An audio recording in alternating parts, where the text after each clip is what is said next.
Rosmar nagalit, teacher na basher gamit ang dami account. At kapag sabi niya, at kapag nagpatanggal mo ang lisensya niya, magiging happy ka na ba, Madam Rosmar? Ano po kaya nga ipambabiword niya ang ginawa ni teacher? At pambibiword niya ba yun? Ha? O baka si teacher ang nabiword niya? Nabasa ko lang pati daw anak niya dinamay sa pambibiword kaya itong si Rosmar ay na-trigger. Pero di ko sure kung anong klaseng pambibiword niya. What did the teacher do exactly? Rosmar is a public figure. She chose it. She should be ready for what is being thrown at her. Madami nang nababasa kanya. Why only targeting the teacher? Sino yung pawn shop at bulalo? Yung skincare is either Rosmar o Glenda or both.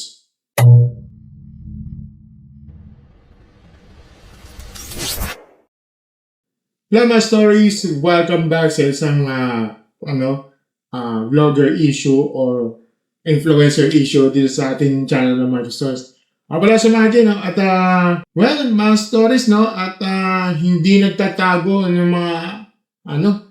mga ganyang balita, At saka sa channel na to, hindi nagpapanig, hindi ako nagtatago ng sa likod ng mga daming account sheet na yan. Hindi katulad sa iba dyan, okay? At diretso lang sa punto, okay? Ngayon, mga stories, bago tayo usap-usapan na naman sa social media, na grabe talaga to, Ito ang klaseng ng storya na kapag narinig ninyo, mag-isip-isip kayo, teacher pa naman, di ba? Sa ngayon, for today's video, kasi pag-uusapan natin ng isang issue, na involved itong si Rosmar Tan Pamulaklakin o mas kilala natin si Rosmar. Okay? Laban sa isang teacher. Okay? Teacher, ha? Teacher na allegedly gumagamit ng dummy account para iba siya at ang buong pamilya niya araw-araw. Wow, parang lang yan. Parang yung kay Bungo TV, binabas yung kay Mandirigma, naalala mo yun? Okay? So, sa mga fans ni Bungo TV, relate na relate yun. So, alam niyo na mga story, dito sa akin channel, walang bias, opinionated, logical, at diretso sa mga punto tayo. Okay? So, buckle up, dahil marami tayong dadaanin ngayong itong video na to. So, make sure na panoorin ninyo hanggang dulo kasi malalaman nyo kung bakit ganun. Okay? So, bago lang lahat, kung hindi pa kayo nakasubscribe, ngayon ang perfect time. Pindutin nyo ang subscribe button ito. At like yung video, share nyo sa mga kaibigan nyo para sa maraming ka-stories natin na makakaalam ang kwento nito. Alright? Let's go mga stories. Ito na. So, mga stories, basahin natin yung mga pinapost ni Rosmar ang kanyang Facebook page na. Hindi lang isa, sunod-sunod talaga. Sunod-sunod yung post niya. Ibig sabihin, galit na galit talaga si ate girl. So, ito unang post niya ito sa si Rosmar, may nag-screenshot na may caption na kaya nga, Sa comments, sabi ni American, dito, itong post ito, nakalagay, natatawa ko doon sa nagsabing hiwalay ang mata. Siguro yung ang sa kanya nakadikit. Okay. So, tapos sabi naman ni, ito, so true lang, takot sa sariling mundo, At meron naman yung isa. Sabi niya, nagtataka ako kay Meta, hindi ko naman nireport si blah, pero may notification at nireport ko daw.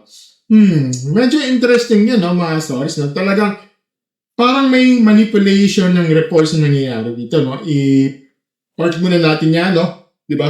Okay, so, sabi niya ito, lagi ko yan nakikita sa mga comment section sa poon niya. Magkano kaya sahod niya?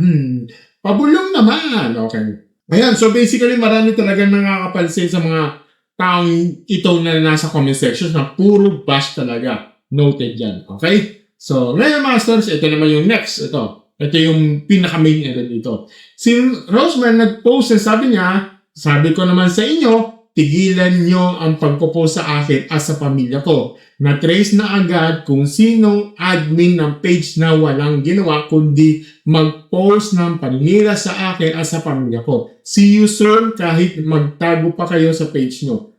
Pero sa batas, hindi kayo makakapagtago. Sorry sa medyo confused ako. Kahit sa mga nag-research ako, medyo confusing ako. Pero mag-explain ako niyan mamaya. Okay? So ito yung mga attached screenshots yan. May mga profiles, screenshots ang isang, 17 plans, mga 29 posts lang, minsan naka-lock profile pa yung mga profile pa niya may logo ng mga Nation Foundation 2020, di ba?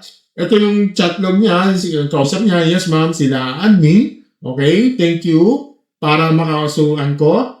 Ayan, sunod-sunod yung mga, talagang isa pang profile screenshots talaga yung mga profile nila. No? Araw-araw mo ako pinapost, pati pamilya ko, ngayon, hindi rin kita titigilan. Oh my God. Mga stories, ang init talaga dito. Parang yung dere yung pinakulo, no? Yung nakalimutan mong patayin, parang kettle.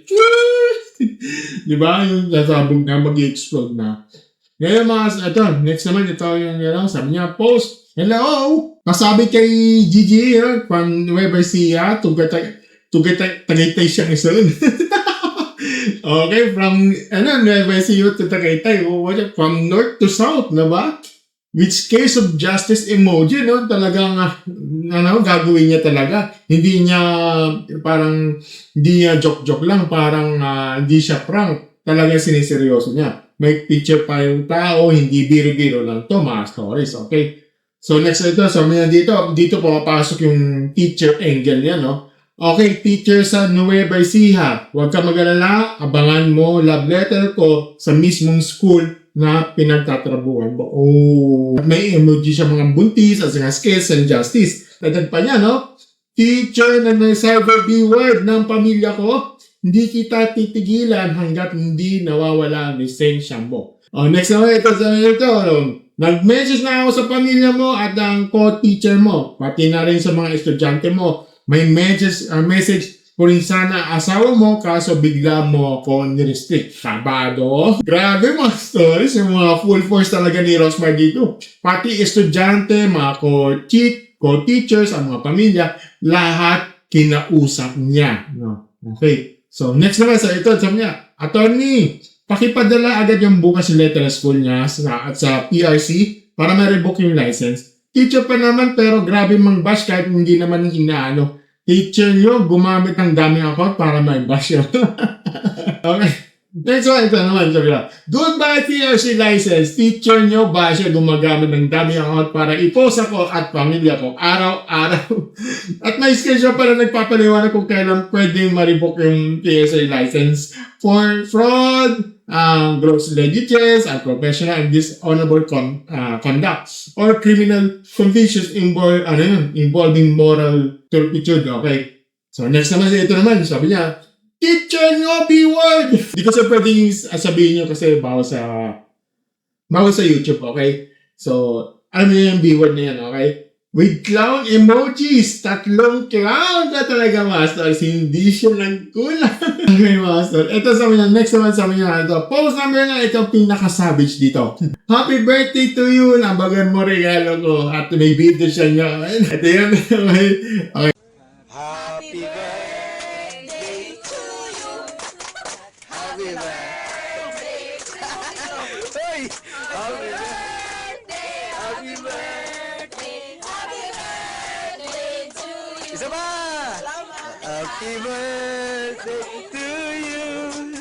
Happy birthday to you. Happy birthday. Happy birthday to you. Yay! Blow! Wish! Ay, wish! Yay! Ako po talaga yun. Abang yung play yan kasi sinishare yung kumakanta siya ng happy birthday para kay hindi ko pwedeng banggitin, okay? At yung pangalan ng isang teacher na yan, no? At ang regalo niya, hindi cake, hindi party. Kaso lang ang regalo niya. Di ba? Alam mo naman kung ang mga regalo niya grand prize talaga. Yan ang pinaka-grand slam para dyan.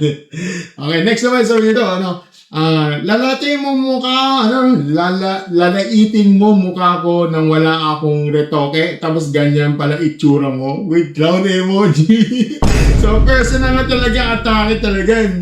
Personalan talaga yung ginagawa. Okay. Then next naman ito, nagpin niyo ako ng complete address ni teacher. Pupuntahan ko this week. Oh, okay. At sub-description, walang iyakan, Okay, so ito, next naman ito, sabi niya, ito naman paborito kong post, masters. Ito ang pinakamatindi dito.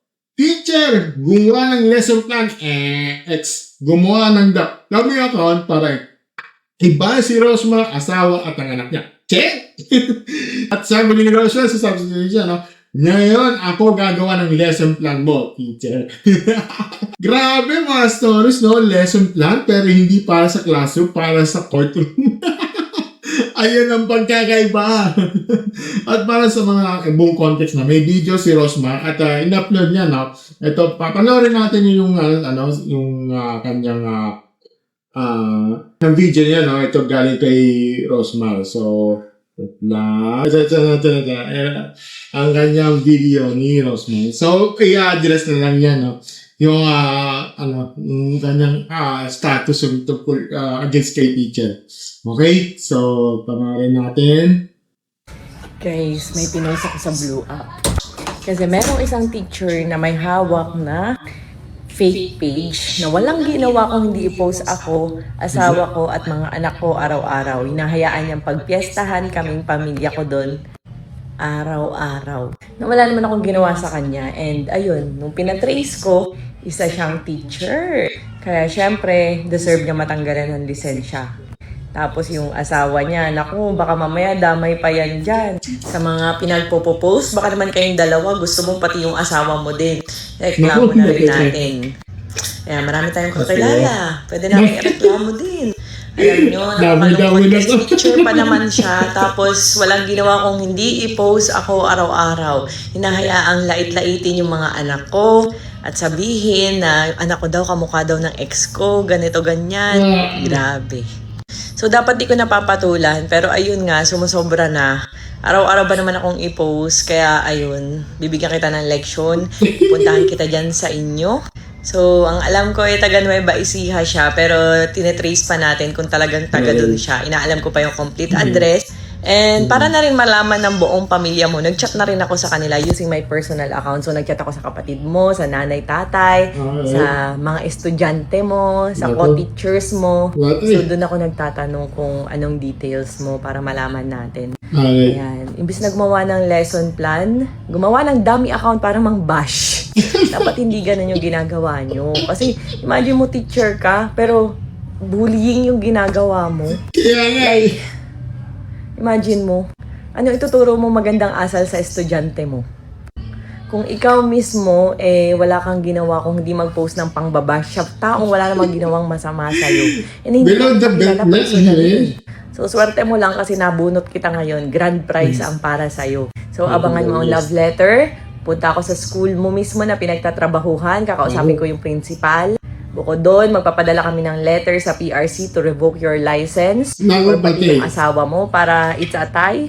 And kakasuhan kita ng cyber libel. So, yan yung mga consequence ng ginawa mong pangbabash sa akin. So, akala mo hindi ko malalaman na ikaw yung may-ari ng page, no? Huwag kayong tumigil. Mang-bash lang kayo ng mang-bash. Baka ikaw na yung next. Oh, comment down. Sinong next? Ano na, mga stories. Okay, so... Ayan, sorry pala nung natapos natin yung basahin ng lahat ng mga posts na sa panalo natin yung video niya. At alam ko, mga stories. Alam ko, mga stories, marami kayong gustong sabihin, pero hayaan nyo muna akong mag-share ng opinion ko dahil dito, okay? Straight to the point tayo at saka wala akong pinapanig kahit sino dito. Mapapa-teacher man yan, kung si Rosmar yan, wala akong pake. Okay? Unang-una, ang pagdami ng dummy account para mang-bash ay duwag na gawain. Duwag ang gawain. Walang ibang salita dyan. Duwag. Period. Period. Permanent na yun. Kung may galit ka sa isang tao, okay? Kung may reklamo ka, kung may issue ka, gamitin mo yung totoong pangalan mo. Sabihin mo sa harap, huwag kang magtago sa likod ng fake profile na may 117 friends with 25 posts lang. Kasi alam mo kung ano ang tawag dyan? Dahil sa cyber B-word yun. Alam nyo ba mga stories? Sa ilalim ng Republic Act, papakita ko sa inyo to, no? Ito yung Cybercrime Prevention Act na to. Okay? Ang cyber libel ay karapatang parusa. Okay? Karapatang parusa, hindi ito biro ang batas. Kaya kung akala nyo safe kayo, okay, dahil nakatago kayo sa mga daming account nyo, mali kayo. Okay? Na-trace nga, hindi ba? Okay? At dito, mga stories, no, walang logical fallacy na kailangan dito. At facts ay facts. Okay? Kung gumamit ka ng dummy account, okay, para siraan ng isang tao at ang pamilya niya araw-araw, okay, ano pa tawag dyan kung hindi harassment? Kung hindi B-word, no? Kung hindi persecution. Diba? Pangalawa, ito, tama ba ginawa ni Rosmar? Sa ngayon mga stories, no, dito tayo magkakaroon ng nuance. Okay? Nuance dito. Mga stories, no? Kasi hindi naman lahat ng ginawa ni Rosmar ay 100% tama at hindi rin yung at hindi rin 100% mali. Okay? Ang tama kasi dito, may karapatan siyang ipagtanggol ang sarili niya at ang pamilya niya. Lalong-lalo na kung araw-araw ka na ba naman pinopost, pati yung anak mo dinadamay, pati asawa mo, come on.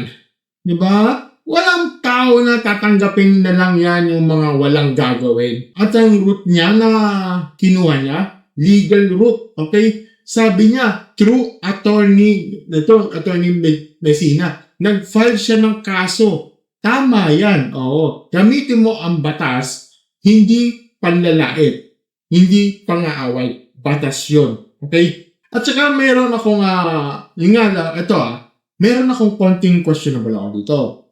Yung pag-message niya sa mga estudyante or teachers at pamilya ng teacher, dito mga stories medyo tricky kasi dito. Medyo tricky ito. Kasi ang tanong kasi dito, necessary ba yun o excessive na? Kasi sa isang banda mga stories, no, naiintindihan ko yun. Naiintindihan ko yung mga ganitong issue, itong scenario na to or in situation na to. Gusto ko lang niyang i-expose ng mga taong ito na isang teacher na dapat role model pero gumagamit ng dummy account para mai-bash. Valid yun. Okay? So, pero mga stories, no, ito sa kabilang banda, no, kapag nag-message ka sa mga estudyante, kapag sinabi mo sa buong community kung sino siya bago pa man mag-desisyon ng korte, no? Posibleng ring may sabihin sa kabilang panig, no? Sa kabilang panig na trial by publicity na rin 'yon, okay? Ito yung trial by publicity niyon. At nakakatakot diyan. Baka ma-use yun against sa kanya sa legal proceedings. 'Di ba? Yan pwedeng counter argument yan o counter affidavit yan mangyayari dyan, no? Kasi ginamit mo yung mga bata, mga co-teachers, ganito ba niya. Kasi this is a trial by publicity na yun. Nakakatakot yung mga stories, no? Kasi baka may use yun against sa kanya sa legal proceedings. So kung ako kay Rosmar, ito ang technical ko, parang technical payo ko sa inyo. Hayaan mo lang ang abogado mo mag-handle ng lahat. Okay? Huwag kang mag-post kasi baka ma-post mo yung mga magamit, no, against sa'yo sa korte. Okay? Let's talk more legal action. Kasi yun ang pinakamatinding parusa dito, no? Hindi yung post ka sa Facebook, kundi yung magkakatanggap ka ng sabpina sa bahay mo. Okay? Well, hindi ako abogado dito. Pero for the technical speaking, ito yung magiging ano dito. Pwede ka, dapat ang gawin mo dito is, dapat ang sanging abogado lang gagawa nito. Okay? So, yun, stories ang ko dito, opinion ko dito. Okay? Ito, pangatlo. Ito ang malaking issue dito. Teachers as role models. Okay? Mga stories, no? Ito ang pinakamasakit sa part ng buong storya na to. Okay? Kung totoo, ang sinasabi kong totoo, ng isang teacher ang may-ari ng daming account na yan, at siya ang may post ng mga panlilayt ng isang tao at ang pamilya niya, anong klaseng halimbawa ang itinuturo niya sa mga estudyante niya? Okay? Kasi isipin niya, sa classroom, magtuturo ka ng mga values, magtuturo ka ng respect, magtuturo ka ng mga digital citizenship, tapos pag uwi mo, magbubukas ka na ng dummy account para mang-bash, di ba? Hindi ba yan ang pinaka-classic na example ng do as I say, not as I do? Di ba? At dito mga source, meron tayong logical para tinatawag dito, logical fallacy na tinatawag ito to o yung ikaw rin naman fallacy, parang ganon. Na parang kapag ikaw ay isang teacher ay nagtutunan ng good values pero ikaw mismo nang nagbe-B-word mga online, di ba? Wala kang moral authority na turuan ng mga estudyante mo na tamang asal, di ba? Zero. Nada. Walang credibility, di ba? So, at sa totoo lang, Masters, kung ang mag-prove na talagang siya ang admin ng fake page na yon, hindi lang PRC license ang issue dito. Ang issue dito ay trust ng mga magulang sa kanya bilang teacher. Okay? Ang trust ng school ngayon, administration, ang trust ng mga estudyante, lahat ng yon masisira. Okay? Panglima, ang trend ng mga vloggers ang nagsampa ng kaso mo. Mga stories na napansin nyo ba, hindi lang si Rosmar ang gumagawa nito. Kung naalala nyo si TPC, yung nag-file ng kaso sa mga laban yung laban sa kung naalala ko yung si TPC, nag-file ng kaso laban sa isang, kung naalala ko yun, yung criminology student. Ang tao posibleng ite-take lang to na wala lang yan, empty threats lang yan. Pero hindi ko siya tinake na ganon sa umpisa kasi yung mga ganitong simpleng threat kinamamatay talaga ng ibang tao. May mga taong nakatanggap na ng maraming death threat at kalaunan namatay talaga sila. Isang araw nga after nitong mangyari nag-viral ang isang news kung saan after magpa-blatter ng isang tao dahil nakatanggap siya ng death threat, pinatay talaga siya. So kung biro man to, isa to sa pinakapangit na joke na pwede mong gawin sa panahon natin ngayon. Tapos syempre pag nakabasa ka ng ganyan, titignan mo yung profile kasi gusto mong alamin ano ba yung kapasidad ng taong to na gawin talaga yung bagay na kinoment niya. Ganyan na ganyan yun. Si Magagugo naman, nagkaso na rin. Yung, nalala mo yung kay Norman Mahusin? Diba yung sabi niya na, Lopez yung asawa niya, kilala nga yun. Wala akong pakialam kay Lopez yan, okay ka sino-sino pa yan. Pakialam ko kung Lopez. Pagbulbulin ko pa sila lahat Lopez ang asawa, ipalo ko pa yung mukha ng asawa niya na Lopez Tatakutin mo ko sa isang gago na asawa Lopez? Gusto mo paguntugin ko pa silang dalawa pag nagkita kami. Kahit mura-murahin kita, putang ina mo makabaho, puta nanay mo, kaputa-putahan ng ina mo, puta asawa mo, putang ina mo. May kakaso ka sa akin? Wala. Bakit? Sino ba yun? Si Makabaho. Hindi naman ikaw yun. Gago. Pero alam mo sa sarili mong ikaw yung minumura ko. Gago. ngayon may ganun, di ba? Yun yung sinabi niya. Okay? So, tapos, ito naman si Bungo TV, di ba? Naalala mo ba si Mandirigma? Ay, sir. Alam na namin yung identity ni Mandirigma na paano na namin. Ano ba ang gagawin natin doon? Anong Nasa akin branch, natin, sir? screenshot na pinagsasabi niyan sa akin. Sa PM na lang, PM na lang. Biruin mo, nag-uusap lang tayo Tomaps. ng matino dito. Tinatawag tayo patay Oo, no? gutom, gano'n. Gawain pa ng Oo, kung sundalo ano. yan. Yung kinikita daw niya doon. Ano ba yung sinasabi niya? Yung Siya daw ang nagpiyansa kay FLM. Oo. Yung kinikita daw niya ng 2 araw, kailangan ko daw kitain ng 10 taon. Aha. Kano ba sweldo ng sundalo ngayon? Mga nasa Ngayon? 35 yata yung starting 30 something. Pag enlisted. eh. Anong branch of service niya? Kala mo makakaporma ka, ha? Tameme, si Mandirigma. Ayaw mo kami tigilan, ha? Mamaya. Hindi, Pero sa akin, sa totoo paano naman, ba Dirigma, service?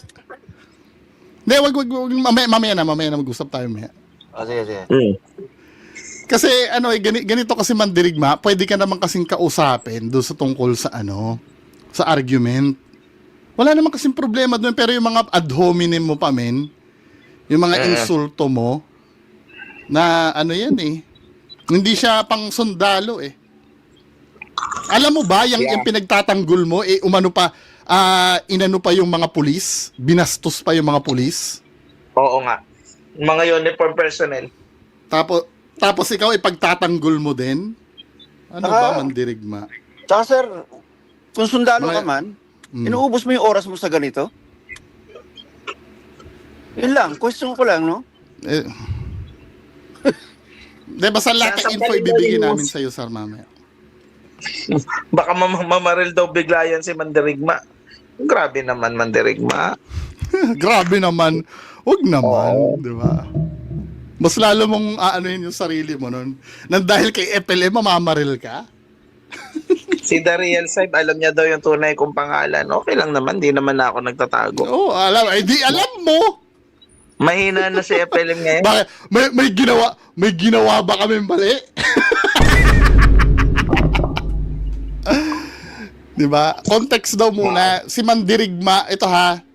Don Sebastian si Mandirigma ay isang sundalo na trace na namin. Yun lang muna. Pinag-uusapan namin nung isang araw pa. Wala na. Magsusumbong na naman yan kay Tita Marbs. Tapos sasabihin ni Tita Marbs, sagutin ko daw yung mga paratang. No. Booking Nagsabi siya, pa yan no? si Tita.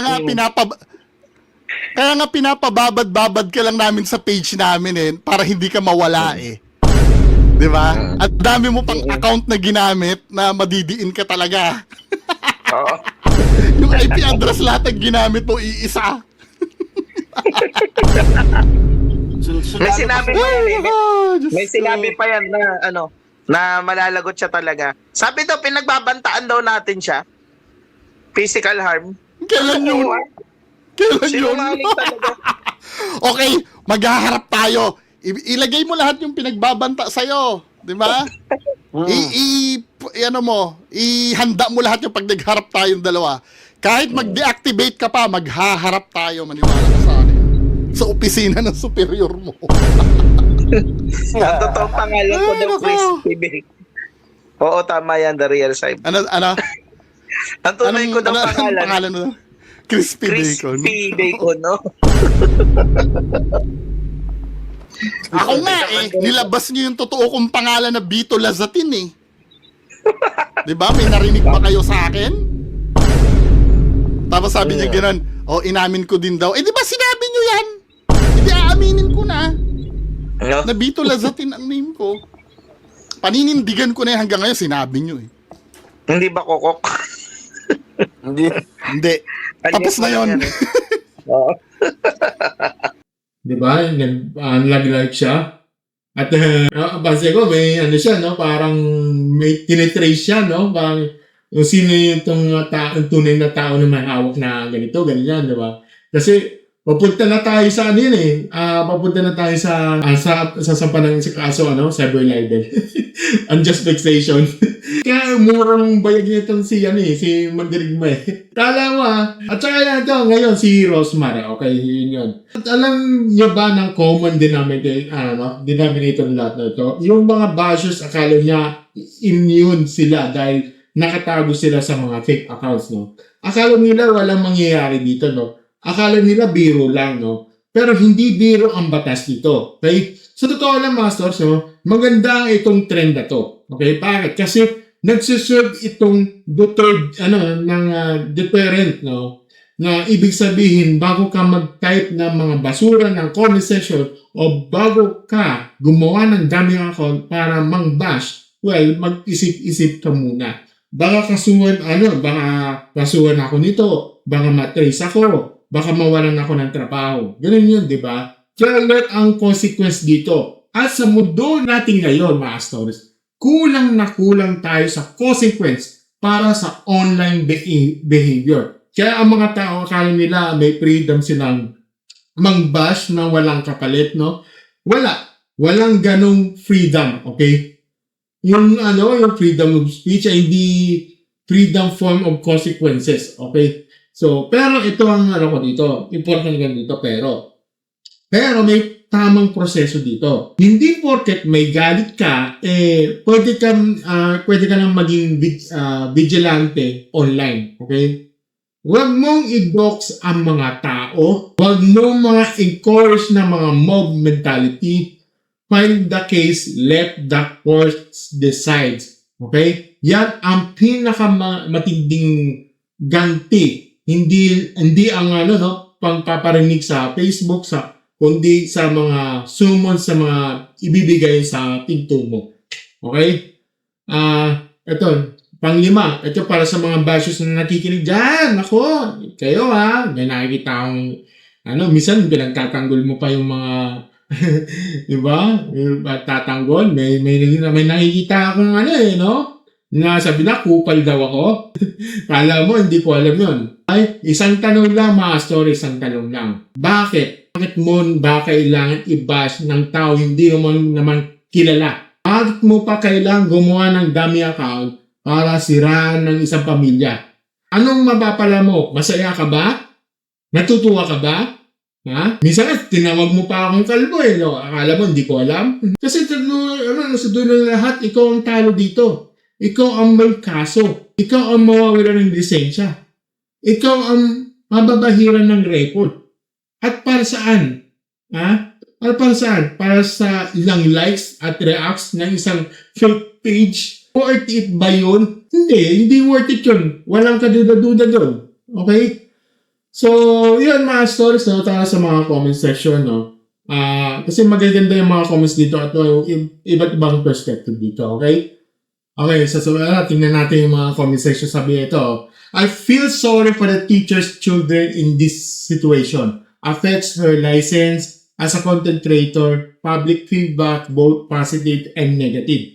Often comes with being a public eye, while comments that are personal or offensive should never be tolerated. Perhaps a public apology and open communication could have been considered as a way to address the issue before taking legal action. So, okay, interesting to, mga sources. So, totoo lang, may punto si Ma'am dito, Kasi tama naman, may mga anak din yung mga teacher, At kung nawalan siya ng lisensya, syempre, ma-affect yung pamilya niya, So, ano ang pinakatalo dito? Yung mga bata, okay?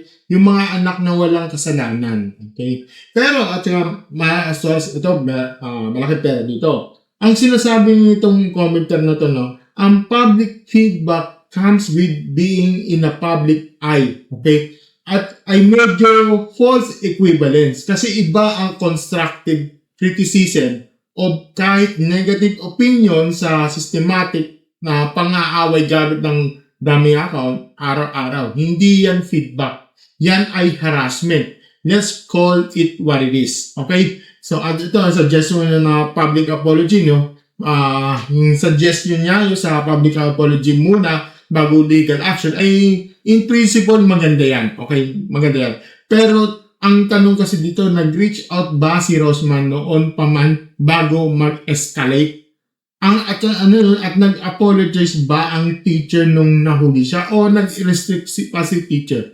Based sa post ni Rosman, nag-restrict si teacher nung na-discover na siya. Hindi apology ang ginawa niya. Takbo ang ginawa niya.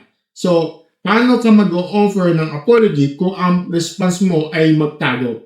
That doesn't work, di ba? Okay, next naman sabi niya dito, marami pa yan sila, madam, ang bitter ng mga buhay. Tama lang yan ginawa mo. Baka magpa-public apology yan sila. Gusto kasi ng mga magulang buhay niyan sinampulan ka ni Rosemary Tan Pamulaklawen. Ang ganda ng buhay na walang pinapakilamanan ng iba. Leksyon yan leksyon yan sa'yo. So, well, tama naman si si Sir dito, no, ng isang bagay. Leksyon talaga ito. At sana hindi lang yung isang teacher na ito na matuto, kundi lahat ng mga bashers na nakatago sa mga dummy accounts, no? Dummy accounts nila dyan, no? Kasi kung nangyari sa isa, pwede rin mangyari sa inyo. Next naman, sabi niya dito, no, ang swerte naman yan, ang dami-dami niyan, napakapansin sa ni Rosemary Tan Pamulaklakin siya pang maswerteng napansin. Okay, grand prize winner daw, pero hindi naman kailangan ng mag-raffle, manalo agad, no? Pero alam niyo mga stories, no? Minsan yung pansin na gusto natin na hindi yung pansin na makukuha natin. Gusto mo ng pansin, pansin ka na sa korte.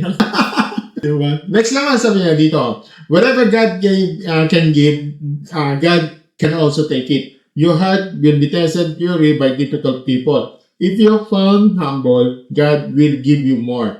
But if you found proud, God will take it all. Okay? Maganda yung sentiment dito, no, Masters. Ang applicable sa lahat ng involved kay Rosmar at saka mga teacher na kasi kapag nasa ganitong sitwasyon ka, no, ang pinaka-important na paano ka mag-respond. Humility is key. Okay? At lahat tayo sure din naman ang nasusubukan. Okay? Pero let's be real, Masters. No? Ang humility ay hindi nangangahulugang pampalampasin mo lang yan araw-araw. Ang pag-atake sa pamilya mo. May difference ang pagiging humble at pagiging punching bag. Ang humility ay hindi weakness. Ang pag-stand up para sa sarili mo at ang pamilya mo ay hindi pride. Ito ay protection. Okay? Mga stories, no, ito sa malapit tayo magtatapos. No? Gusto ko lang i-share ng mga aking muling budget ko dito sa buong issue na to. Unang-una, ang internet ay hindi walang batas. Okay? Marami pa rin ang akala nila na porket online lang, no, walang consequence. Na porket nakatago ng dami account, na safe na sila, hindi na proven na yan, na paulit. Kay TPC, kay MG, kay Bungo TV, ngayon kay Rosman naman, ang batas ay umabot kahit saan ka man magtago online. So, number 2, yung freedom of speech ay may kasamang responsibility. May karapatan ka magsalita. Okay? May karapatan ka mag-opinyon. Pero wala kang karapatan na siraan ng isang tao at ang pamilya niya nang walang basehan. Araw-araw gamit ang fake account. Yun ang hindi freedom of speech. Yun ay abuse of speech. At ang abuse ay may karampatang parusa. Okay? So, number 3. Ito na, para sa mga teachers na nakikinig, ingat kayo. Okay? Hindi ko sinasabi lahat ng teachers ay ganito. Majority ng mga teachers natin ay matitino, hardworking, at tunay na dedicated, no? Pero kung may isang teacher na gumagawa ng mga bagay na kontra sa Code of Ethics for professional teachers, no, maingat ka. Kasi ang PRC ay may kapangyarihan bawiin ang lisensya mo. At once na nawala ang lisensya mo, tapos na. Tapos na yun. Ang taon-taon mong pinaghirapan para maging licensed professional teachers. Minsan nga, nagtetest lang yan para magkaroon siya ng points, no? Let's say 10 points, sabihin natin ganon. Diba? Mula nung nagpa-test na siya para makuha niya yung 10 points, tapos ganin-ganin na lang, mawawala lang isang idlat na lang yung pinaghirapan mo ba. Diba? Dahil lang sa pambabash online, worth it ba yun? Diba? Pangapat para kay Rosmar, no, ang masasabi ko lang dito, Ma'am Rosmar, no, mag-ingat din kayo. Naintindihan ko yung galit mo. Okay? Naintindihan ko yun. Naintindihan ko yung bakit ganyan ka aggressive sa mga post mo. No? Pero as someone na na-observe yung mga ganitong sitwasyon, no, ang payo ko lang sa inyo, ma'am, let your lawyer do your talking. Okay? Let the lawyer do your talking dito. ang bawat post mo ay pwedeng gamitin for the against sa'yo sa korte. Okay? At bawat message mo sa mga tao ay pwedeng i-interpret sa ibang paraan. Okay? The best revenge is not a Facebook post. Okay? It's a court ruling in your favor. Okay? So, file the case, shut up na lang, at hayaan ang batas ang mag-decide. Okay? So, number 5, ito naman, sa lahat ng mga ka-stories na nandito, no, let this be a lesson. Hindi lang para sa mga bashers, hindi lang sa mga vloggers katulad ko, para sa lahat, okay? Kasama na ako.